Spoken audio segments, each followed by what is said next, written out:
MK incubators and hatcheries உங்கள் மனோஜ்குமார். இன்னைக்கு வந்து நம்ம வந்து பார்த்தீங்கன்னா கரூருக்கு வந்திருக்கிறோங்க. நம்மகிட்ட 6 மாதம் முன்னாடி நம்ம கோபி அண்ணா வந்து மிஷின் எடுத்தாரு. அவர் வந்து பெருவிடை நாட்டுக்கோழி பண்ணையை வந்து வச்சிருக்காரு. அவர் என்னென்ன பண்றாரு, நம்மளோட மிஷினோட பெர்ஃபார்மன்ஸ் எப்படி இருக்கு அப்படிங்கிறத இந்த வீடியோவில் பார்க்க போறோம். சரி, நேரம் அண்ணா கிட்ட போயிடலாம். வணக்கம் அண்ணா. வணக்கம் ப்ரோ.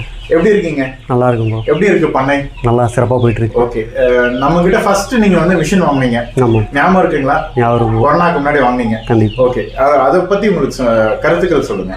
கருத்துக்கள் ஃபர்ஸ்ட் வந்து வெளியில விசாரிச்சேன், பரவாயில்ல ஒரு நல்லா இருக்குன்னு சொல்லி சொன்னாங்க. சரின்ற ஒரு டவுட்டில் தான் வந்து எடுத்தேன். நான் ஃபர்ஸ்ட் இதுக்கு முன்னாடி வந்து நான் இன்குபேட்டர் யூஸ் பண்ணதே கிடையாது. வெளியில் சொன்னாங்கன்றதை வச்சு தான் வந்து எடுத்தேன். யூஸ் பண்ணால் ஓரளவுக்கு பரவாயில்ல, நல்லா இருந்தது. அதுக்கப்புறம் தான் நான் உங்களுக்கு அடுத்ததுக்கு போயிருக்கேன். உங்களோட பண்ணையோட டெவலப்மெண்ட்டுக்கு எப்படி இருந்தது இன்குபேட்டரோட பெர்ஃபார்மன்ஸ்? இன்குபேட்டருங்க பார்த்தீங்கன்னா எனக்கு அடை வைக்கிறதுக்கு பார்த்தீங்கன்னா பெரிய ஸ்பேஸ் தேவைப்பட்டு இருந்தது. சரி. கோழியெல்லாம் வச்சு அது இல்லாமல் அதில் வேறு பேன் வேறு தொல்லை ரொம்ப அதிகமாக இருந்தது. அடைன்னு போகும்போது பார்த்தீங்கன்னா கண்டிப்பாக பேன் தொல்லை இருந்தது. அதை குறைக்கிறதுக்காக தான் வெளியில் சஜஸ்ட் சொன்னாங்க. இந்த ஐடியாவே கொடுத்தாங்க. அதை வச்சு தான் நான் உங்கள்கிட்ட வந்தேன். இப்போ பரவாயில்ல, நல்லா போயிட்டு இருக்கு. நல்லா போயிட்டு இருக்கு. ஓகே, இப்போ உங்களுக்கு அந்த 200 முட்டை மிஷின் இருந்தது இல்லையா, அது உந்துதல் பண்ணி தான் உங்களுக்கு வந்து பண்ணை வந்து இப்போ பெருசாக இருக்கு. கண்டிப்பாக. இப்போ நீங்கள் ஒரு புதுசாக ஒரு மிஷின் வாங்குறவங்களுக்கு நீங்கள் என்ன சொல்ல வரீங்க? புதுசாக மிஷின் வாங்குறவங்களுக்கு ஒன்றும் இல்லை ப்ரோ, நீங்கள் காஸ்ட்டு பார்க்க வேணாம், நல்லா குவாலிட்டியாக வாங்கிக்கிங்க, அவ்வளோதான் நான் சொல்கிறது. அதே மாதிரி மெயின்டெனன்ஸ் கரெக்டாக பண்ணிக்கிங்க. மெயின்டெனன்ஸ் வேணும். சும்மா வாங்கி போட்டுட்டு நம்ம லோட் பண்ணிட்டா பொறிச்சு கொடுத்துருங்கிறதெல்லாம் பார்த்தோன்னா முடியாது.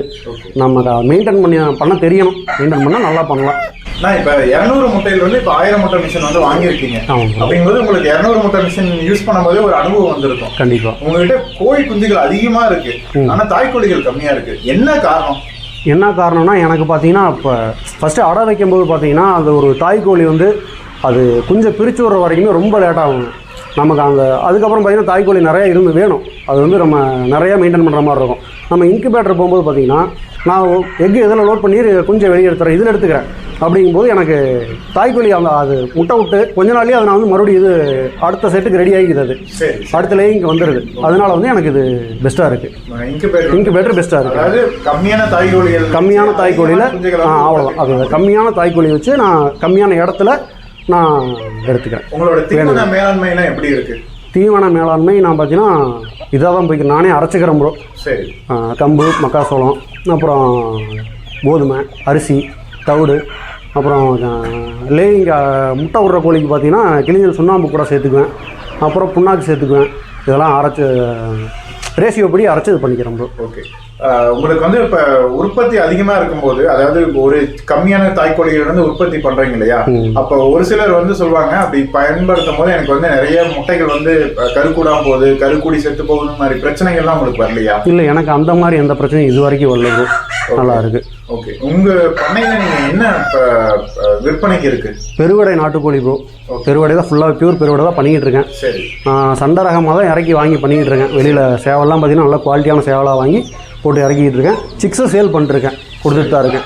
இன்கேஸ் டோர் டெலிவரி அந்த மாதிரி எதாவது பண்ணுறீங்களா? இல்லை ப்ரோ, டோர் டெலிவரி இதில் நேராக வந்து தான் வாங்கிக்கணும். நம்ம அந்த டோர் டெலிவரி கிடையாது. புக்கிங் எதாவது எடுக்கிறீங்களா? புக்கிங் வாங்கிட்டு இருக்கேன் ப்ரோ. முன்னாடியே யார் சொல்கிறாங்களோ அவங்களுக்கு கொடுத்துக்கிட்டு இருக்கேன். டக்குன்னு அந்த இடத்துல என்னால் கொடுக்க முடியாது. இப்போ வாரம் 150 குஞ்சு வரும் நான் கொடுத்துக்கிட்டு இருக்கேன் இப்போ. சரி சரி. இப்போ உங்ககிட்ட ஒரு குஞ்சு வாங்குறோம்னா வச்சுக்கோங்களேன், இப்போ ஒரு குஞ்சு வந்து கோழி ஆகிறதுக்கு எவ்வளோ நாள் ஆகும், அதுக்கு எவ்வளோ வெயிட் கெயின் பண்ணும்? நான் ஒரு குஞ்சு கோழி ஆகிறதுக்கு பார்த்தீங்கன்னா குறைஞ்சது ஒரு 4 to 5 மாதம், ஒரு கிலோ 1.25 கிலோ வர்றதுக்கு ஒரு 5 மாதம் ஆயிடுது ப்ரோ. நல்லா பியூர் பெருவடை. நம்மளுக்கு நல்லா ஹைட்டும் பார்த்தீங்கன்னா ஒரு மேக்ஸிமம் என்ன வெயிட் வருங்க உங்களோட கோழி? மேக்ஸிமம் வெயிட் சேவல் பார்த்தீங்கன்னா கண்டிப்பாக 5 கிலோ வரும். 4.25 5 கிலோ தாராளமாக தொடும். வணக்கம். சரி. பெட்டை பார்த்தீங்கன்னா குறைஞ்சது ஒரு 3 கிலோ 2.5 கிலோ தாராளமாக தொட்டுரும். கேரண்டியாக 2.5 கிலோ தொட்டுரும். சரி. உங்ககிட்ட இருக்க பெட்டை வந்து ஒரு ஈத்துக்கு எவ்வளவு முட்டை போடும்னா? 10 முட்டை ப்ரோ.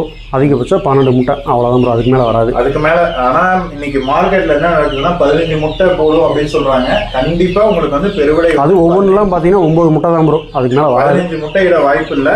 அப்படி 15 முட்டை இட்டுச்சு அப்படின்னா அது வந்து கண்டிப்பாக இடவெட்டு கோழி தான். நீங்கள் வீடியோ பார்க்குறவங்க தயவு செஞ்சு விசாரிச்சுவாங்க. பெருவிடை நாட்டுக்கோழி உங்களுக்கு என்ன பண்ணாலும் சரி, நீங்கள் எவ்வளோ குவாலிட்டியான ஃபீடு கொடுத்தாலும் சரி 15 முட்டை இடாதுங்க. இது இன்னைக்கு மார்க்கெட் நிலவரம், பார்த்து இது பண்ணிக்கோங்க. 9 முட்டை to 12 முட்டை ப்ரோ. அதுக்கு மேலே வராது. சரி. ஒரு கோழினா உங்களுக்கு எத்தனை ஈத்துங்க? நீங்கள் இப்போ அடையில் வச்சு பண்ணும்போது எத்தனை ஈத்து வருது, மிஷினில் வச்சு பண்ணும்போது எத்தனை ஈத்து உங்களுக்கு வந்து முட்டை போடுது?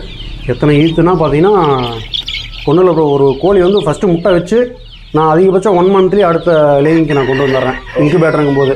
சரி. ஆனால் பார்த்தீங்கன்னா அடை வைக்கும்போது நமக்கு அதுவே 3 மாதத்துக்கு மேலே எடுத்துக்குது, கொஞ்சம் பிரித்து விட்றதுக்கே டைம் எடுத்துக்குது. அப்படிங்கும்போது அது ரொம்ப நாள் ஆயிடுது.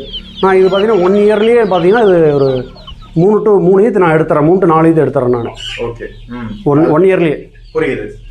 அதனால தான் எனக்கு சின்ன இடத்துக்குள்ள அதில் பண்ண முடியுது. புரியுது. அதாவது மிஷின் வச்சு பண்ணும்போது உங்களுக்கு வந்து அந்த முட்டையிடுற ஈத்துக்கள் எக் கவுண்ட் அதிகமாக கிடைக்குது. நான் கொஞ்சம் இடமும் எனக்கு சின்ன இடத்துலயே நான் பண்ணிட முடியுது. சரி, உங்களோட கருத்து என்ன? இப்போ நம்ம வந்து best quality Indian make controller எல்லாமே இதில் வந்து இந்தியன் மேக் தான் போட்டிருக்கோம். நீங்க கொடுத்த காசுக்கு இது ஒர்த்தா இல்லையா? 100% ஒர்த்து. உங்களுக்கு தெரியும், பர்சனலாகவே சொல்கிறேன். உங்களுக்கு நான் பேசிக்கிட்டு தான் இருக்கேன் உங்கள்கிட்ட, அதனால் நல்லாவே சொல்கிறேன். நல்லா ரிசல்ட்லாம் நல்லாவே குவாலிட்டியாகவே இருக்குது. ஓகே. எங்ககிட்ட இருந்து நீங்கள் எந்த மாதிரியான சப்போர்ட்ஸ் கேட்டிருக்கீங்க, நாங்கள் எந்த மாதிரி எல்லாம் உங்களுக்கு ஹெல்ப் பண்ணியிருக்கோம், நம்மளோட சப்போர்ட்டிங் டைம், அதாவது இப்போ ஒரு இஷ்யூஸ் ஆகிடுச்சு அப்படின்னா அதுக்கான சப்போர்ட்டிங் டைம் எவ்வளோ நேரத்துக்குள்ள உங்களை ரீச் பண்ணுறோம்? நான் கால் பண்ணால் உடனே எடுத்து பேசிடுறீங்க. எனக்கு அந்த இதே இல்லை. நீங்கள் என்ன பிரச்சனைன்னு கேட்டு சொல்லும்போது எனக்கு முடிஞ்ச வரைக்கும் நீங்கள் என்னென்ன நானே பார்த்துக்க முடியுங்கிறத நீங்களே சொல்லிடுறீங்க. சின்ன சின்ன விஷயத்தில் நானே பார்த்துக்கிறேன். முடியாத பட்சத்தில் நீங்கள் உடனே நீங்கள் அதெல்லாம் கிளம்பி ஒரு அதிகபட்சம் ஒரு 1 டேக்குள்ளே வந்துடுறீங்க. எனக்கு அந்த பிரச்சனை இல்லை ப்ரோ. சரி. இன்னொன்று பெரிய லெவலில் பிரச்சனை வைக்கல நமக்கு இன்னும் அது வரைக்குமே, அதனால் இது இல்லை. சரி.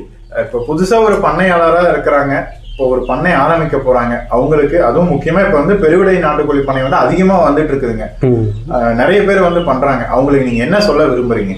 என்ன சொல்ல விரும்புகிறேன்னா, ஃபஸ்ட்டு அனுபவம் வேணும் ப்ரோ. அனுபவம் இல்லாமல் டக்குன்னு இறங்கிட வேணாம்.